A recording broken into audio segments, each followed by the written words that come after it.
Hello. Thank you so much. Thank you, everybody. Have a seat. Have a seat. Oh, hello, London. I guess you all know why I came this week. It's no secret. Nothing was going to stop me from wishing happy birthday to Her Majesty and meeting George, who was adorable.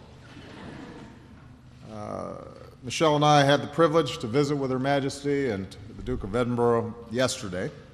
I can't tell you what we talked about. I can tell you that I hope I am such a engaging lunch partner when I am 90.